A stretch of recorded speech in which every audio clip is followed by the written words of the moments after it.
Greetings and welcome to Growth Hacking Secrets. I'm your host Mohammed Siddique from Atlanta, Georgia, and the co-author of New Success Secrets available on Amazon. On this episode, we have a special guest, Michael Couch. Michael is the president of Associates, Michael Couch, and his not beside he is the president of the MC Associates. He is also doing a podcast. He's done over 50 episodes, Leadership Cafe. Especially in last 1 year or so, he has been connected so much with the top leadership in what's happening, how they are actually growing their business in this interesting time we are living in right now. And I'm sure he has a lot to share with us. Please join me to give a warm welcome to our guest, Michael Couch. Michael, welcome. Thank you, Mohammed. Great to be with you today. Yeah, I loved it. So you are from Pittsburgh and I'm from Atlanta. We have a little difference of almost 40-degree temperature, not much. Okay, so yes, no, I love Pittsburgh, but I love Atlanta too. I spent many days there. Yeah, wonderful. Michael, let me start with this. Where were you? What happened? Who you were surrounded with that inspired you to start your this venture of MCC Associates? Well, I was sitting in the beach in North Carolina. We had just been with a company that was privately held. The goal was to sell it, and we did that. And my position was eliminated, so my wife and I decided to go hang on the beach. And I sat there looking at the ocean, and turned to my wife and said, I'm not going back to the corporate life where I've been for 30 years. I'm going to start my own business. And she said, well, it's about time.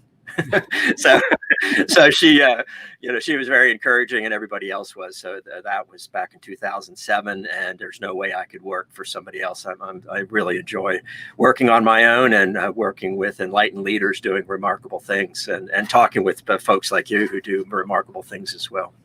Yeah, no, wonderful. You say I listened to one. I picked up the word. She was very encouraging at that time, or she is still encouraging? Oh, still is. She loved. I work out of my home. Yeah. So one thing I said to my daughter I told my daughter I was going to start my own business and work out of the house, and she said, well, it's about time. But she said, I wish you would have done it earlier so that I could have seen more of you. Yeah. So I think that's there's a secret of success right there about remembering what's important and keeping the family in mind more than work sometimes. Yeah, wonderful. Michael, based on your working for yourself and working with the other thought leaders, I'm sure you learned a lot. So let's try to grill you on some few things. So don't be stingy. Just give us the real authentic stuff. Oh, you bet. Yeah. So what are the top 3 missteps to avoid when you're launching a company or running a company or accelerating it for hyper growth? Well, I wish I only had 3. There's more, but I think that, the top ones, initially for me, it was forgetting that I was the brand. I've had all that experience. I've done a whole range of different things. My background is industrial and organizational psychology. I worked in human resources, organization development, quality improvement, but then I went off and ran a business unit and ran operations. And it was that experience that I could share with others. So I think one thing is, remembering that I was my brand, and that I ought to build and reinforce that. The other thing when I started off is making the mistake that thinking time was money. And for a solo practitioner, this ought to be a high margin business with very low overhead. And so forgetting that time was money and thinking about organizing my work and around that kind of thing. And I think the other thing I learned early on, that networking doesn't work. There's a much different and better way of being able to build relationships and build and show your value. So I think those would be the top 3 things for me, that, you are your brand, time is not money, and networking doesn't work.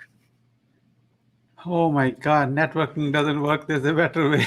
Then you figure out with the time. Wonderful. Yeah, this is a much better example of what works. Yeah, definitely. Yeah. So Michael, in this, when you launched this one and you were trying to grow, I'm sure you have done some mistakes. Is that right? Sure. Okay. Sure. Yeah. So would you like to share with us any mistake which you feel your best mistake was, and what did you learn from that, and how did you recover from it? Well, I think probably one of the biggest mistakes early on was thinking about how I had conversations with potential clients. And it goes a little bit to one of the things that I would say would be as the secret to success in growing the business is giving back first. But I didn't do that. I was selling hard, from the first conversation I had with the potential client, and that's just a turnoff. When I realized when I was an executive, that's not the way I wanted to be approached by somebody. Okay, that was a big duh moment for me, but a big change. And it really is approaching the conversations with executives in a much different way made all the difference to my growth of my business and also comfort for me. I didn't like. That's not me. That's not the style that I liked. So that would probably be the biggest mistake right there. So, and how did you recover? Like, oh my God, I don't need to do this. Yeah, well, it is really changing the conversation. And I think that's giving back first and providing value immediately and don't be worried that so I created all kinds of valuable content that I would share easily and without obligation or cost. And I found out I like to write and I like to speak, and I do that all pro bono. I don't charge for that because that's not the core part of my business. Yes, I've been paid to do it at times, but I found that was a great way to build a new network and for people to understand and capture the value that I could provide right away. And I think that was probably the biggest thing I learned there was how to express my value, how to capture that value, and how to deliver that value. And then I found I could also price based on value and not from costs up. So I think that's also a big component. One of the big components of success, I think, is just changing that conversation and really asking and looking and trying to understand value for the customer. And that's and it's funny. I did that when I ran a business unit. We learned how to understand and capture and deliver value for in a B2B situation in manufacturing. And that was another dumb moment for me. Well, you can do that as a solo practitioner as well. And it's much more satisfying and I think much more valuable for all parties involved. Yeah, wonderful. Wonderful. It's great. So let's just switch the side. On the other side, what are your top 3 success secrets? Yeah. Well, I think I mentioned one there was realizing that, the first work I did was pro bono. I just said, well, I love where I live. I love Pittsburgh. The community has been great for me. So I want to give back. So I did some pro bono work, helped a nonprofit do some focus groups, traveled around with the CEO, with some of their top partners to capture, thoughts and ideas from their biggest contributors.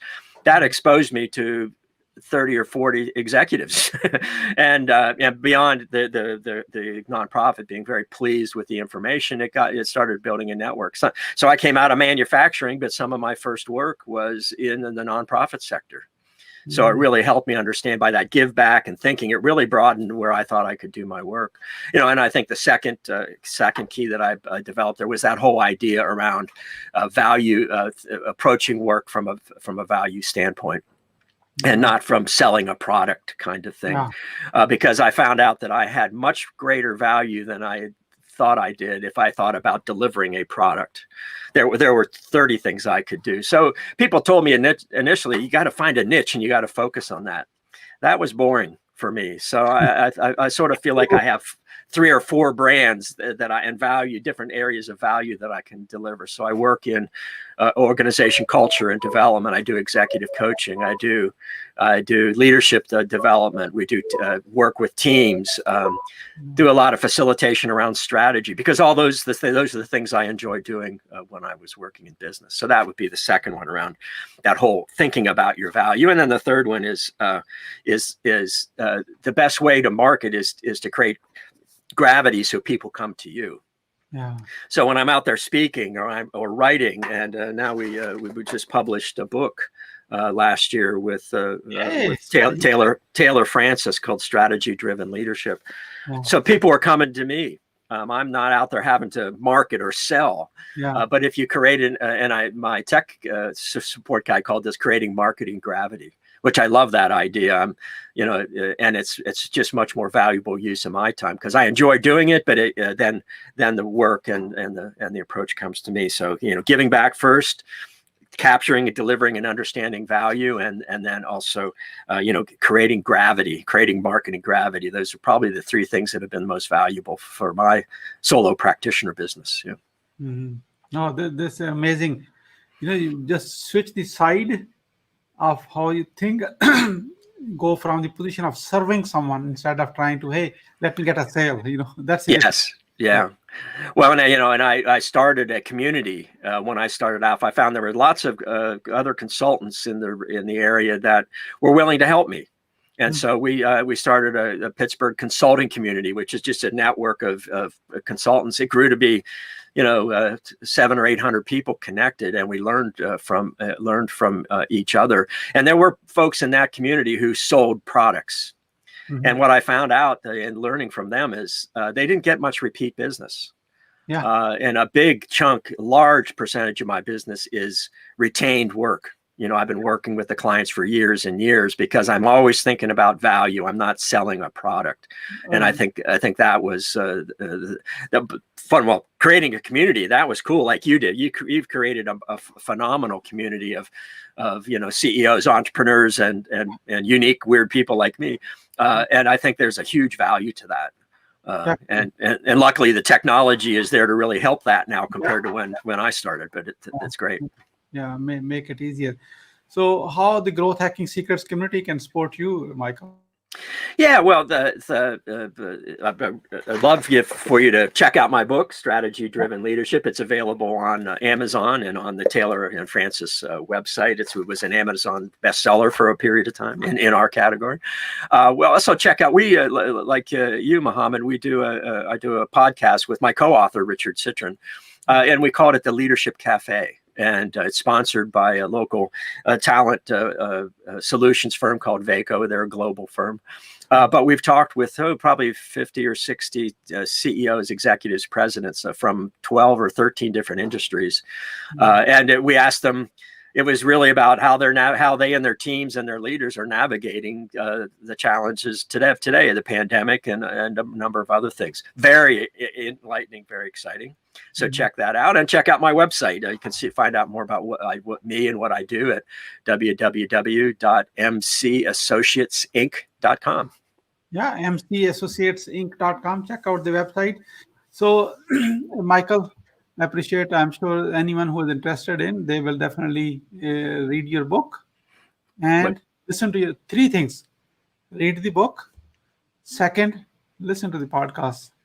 Imagine learning from the 50, 60 other thought leaders, how they are actually navigating their business and thought process and the conflicts right now, what you are trying to go through yourself on your own. It's not possible, Yeah. The third thing is check out the website, and I'm sure Michael has something great value for you to offer to help you. mcassociatesinc.com. Great. So, Michael, we are about to wrap up. I like to ask this question to every guest to get a kind of feedback and testimonial for the show. And here's how I ask it. What would you say to your best friend about a Growth Hacking Secret show when I'm not there? What I would say is what Mohammed is doing is very valuable. This idea of creating a unique community and being able to connect with influencers and others that you wouldn't have the opportunity to do. So that's phenomenal marketing gravity. But I also love the idea of the fantastic community that Mohammed has created, and I would encourage anybody, particularly successful solo practitioners, to be part of the community. Thank you for your kind words. Really appreciate it. Michael, what would you say as a final word? Well, one question we've been asking on the Leadership Cafe to these CEOs and other C-suite executives is not what the pandemic has done to you, but think about what the pandemic has done for you. And the responses to that have been very enlightening and also very enervating, because it was a tough year, but good leaders, remarkable leaders, have done some great things to navigate that and to come out stronger. So I would encourage you and your listeners to think about that question: what has the pandemic done for you? Yeah, no, it's a great thought. That's a great departing thought almost. So thank you so much, Michael Coach, for sharing your wisdom with us today on the behalf of Growth Hacking Secrets community and our entire team. We really appreciate you. This is Mohammed Siddique signing off from Atlanta, Georgia. Until the next episode, all good wishes. Thanks, Mohammed.